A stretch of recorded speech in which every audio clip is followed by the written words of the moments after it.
Good morning. My name's Jim Crutchfield, and the topic today is selling skills. Now, I have a lot of experience in selling skills, 37 years to be exact, learning selling skills, using selling skills, and teaching selling skills. 37 years. That's a lot of experience. However, I'm not the authority. The authority is these materials in the back of the room. And after the program, I want to ask you to go back, look at those materials, and purchase the materials and take them home with you and make them become a part of you. I remember seminars that I attended, maybe Thursday, Friday, at distant destinations. And on Friday afternoon, late, you had it all right here. You run to the airport, you fly home. On Saturday, you mow the grass, play golf, dinner and movie Saturday night. Sunday, maybe church and family and a football game. Monday, you're back to work and it's all forgotten.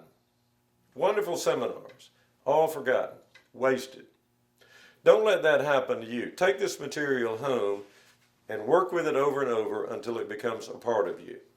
Now let's get started. We're going to talk about selling skills, and I'm going to use an analogy, nuts and bolts.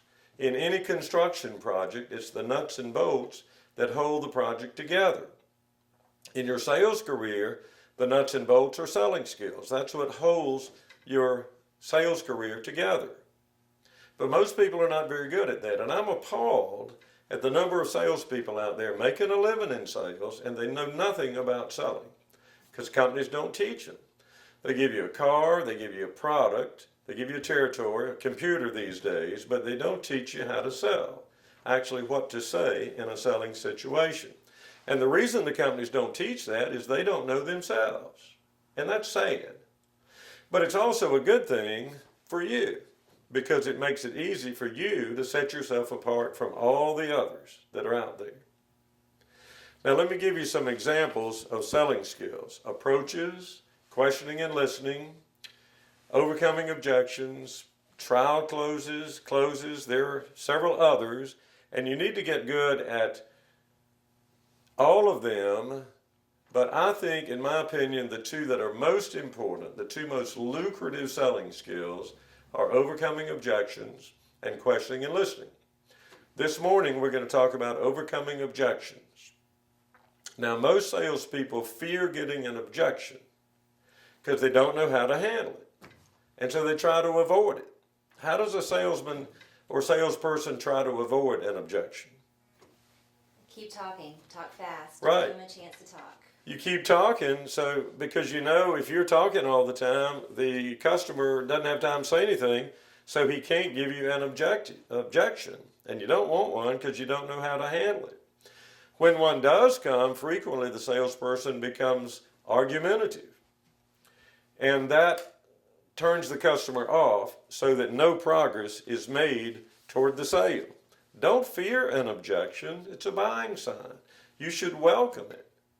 It's a buying sign. It shows that the customer is listening, and that's a good thing, and that he or she is beginning to consider the pros and cons of your product. So welcome it. But you're not going to welcome it if you don't know how to handle it. So let's talk about how to handle an objection.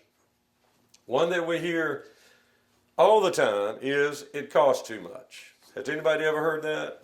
All the time. All the time. All the time. And so when you hear that, or any objection, but we'll use that one as an example, first thing you do is pad, P-A-D. You pad, and the best pad I've ever used and heard is, I understand, I've heard that before. Now, what does that do? It moves you to the side of the customer. Rather than being an adversary, you're a partner. You're on his side. I understand. And then when you say, I've heard that before, it shows that he is thinking logically like a lot of customers have thought. And so he feels good about that. So the pad does a lot of good things for you, but basically it puts you on the side of the customer. And then you clarify the objection or clarify the situation. And in this case, a good way to do that is to ask the question. The question is, I suppose, is my product worth a little bit more money? And I assure you that it is. Let me show you why. So let me repeat that.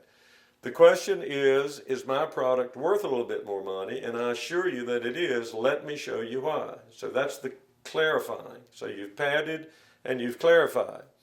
And then the only thing left is to overcome. And you simply do that by selling the advantages of your product. In pharmaceutical business, it might be fewer side effects. If you're selling cars, it might be more miles per gallon, less maintenance cost. Whatever the advantages of your product are, that's the way you overcome. You sell the advantages of your product. So, there you have it. Pad, clarify, and overcome. Now, wasn't that easy?